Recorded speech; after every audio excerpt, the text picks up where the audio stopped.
بسم اللہ الرحمن الرحیم۔ بچت سرٹیفکیٹ، ڈیفنس سرٹیفکیٹ یا پرائز بانڈ وغیرہ، ان کی مالیت پر بھی زکوٰۃ فرض ہے یا نہیں ہے؟ یہ اس طرح کی جتنی بھی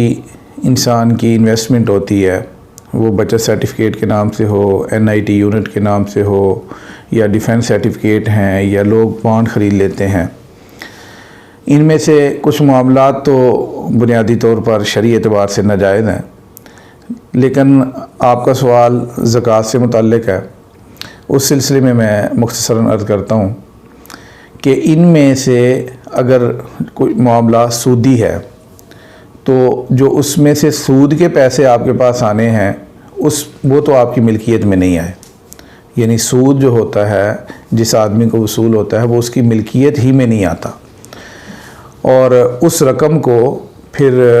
صدقہ کرنا، کسی بھی غریب آدمی کی اس سے مدد کرنا یا رفاع عامہ کے کام کرنا، وہ انسان کے ذمے لازم ہو جاتا ہے، یعنی اس کے پاس حرام مال آ گیا، اس نے اب اس کو اپنے پاس سے نکالنا ہے۔ لیکن اس میں جو آپ کی اصل رقم لگی تھی، مثلا بانڈ آپ نے 1 لاکھ روپے کا خریدا تھا، تو اب آپ کا انعام اس میں 10 لاکھ کا نکل آیا، مثال دے رہا ہوں،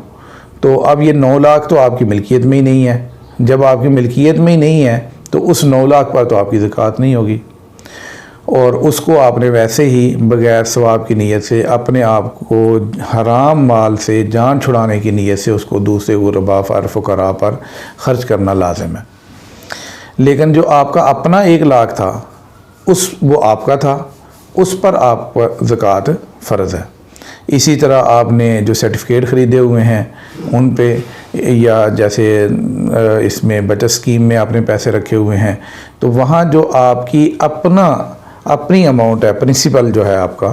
اس پر جو آپ نے زکوٰۃ دینی ہے، اس کا حساب کرنا ہے، تو اس کو زکوٰۃ میں شامل کرنا ہے۔ اب اس میں ایک صورت تو یہ ہے کہ آپ نے وہاں سے رقم نکلوا لی ہے، اس وقت زکوٰۃ کا حساب کرنا ہے، اور ایک یہ ہے یا بانڈ تھا، اس میں انعام نکلا ہے اور آپ نے وصول کر لیا ہے، لیکن ایک یہ ہے کہ ابھی آپ کے پاس پڑے ہوئے ہیں، تو جو اس وقت آپ نے اپنے پیسے تھے اس کی آپ نے ہر سال، مثلا یہ جو نیشنل سیونگ اسکیم ہے، اس میں آپ نے 5 سال کے لیے رکھے ہوئے ہیں پیسے، 10 سال کے لیے رکھے ہوئے ہیں، تو آپ ہر سال جو آپ نے وہاں پر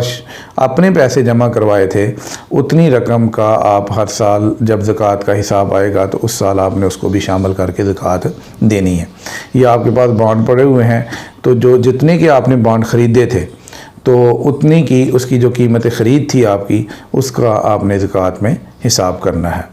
تو اس وجہ سے چونکہ یہ آپ کا اپنا مال ہے، چونکہ زکوٰۃ اس مال پر ہوتی ہے جو آدمی کی ملکیت میں آ جائے، تو جو مال حرام ہوتا ہے اگرچہ وہ آدمی کے پاس تو آ جاتا ہے، آدمی کے پاس ہے، اس کے اکاؤنٹ میں یا اس کی جیب میں ہے یا گھر میں ہے، لیکن اس پر اس کی ملکیت نہیں آتی، بالخصوص سود وغیرہ کے معاملات میں، تو وہ اس نے بغیر نیت ثواب کے ایسے ہی اپنی ملکیت سے اپنے پاس سے نکال کر دوسروں پر خرچ کرنا ہوتا ہے، نہ ہی اس پر زکوٰۃ فرض ہوگی۔ لیکن اپنا جو مال تھا آپ کا، اس پر آپ نے زکوٰۃ ادا کرنی ہے۔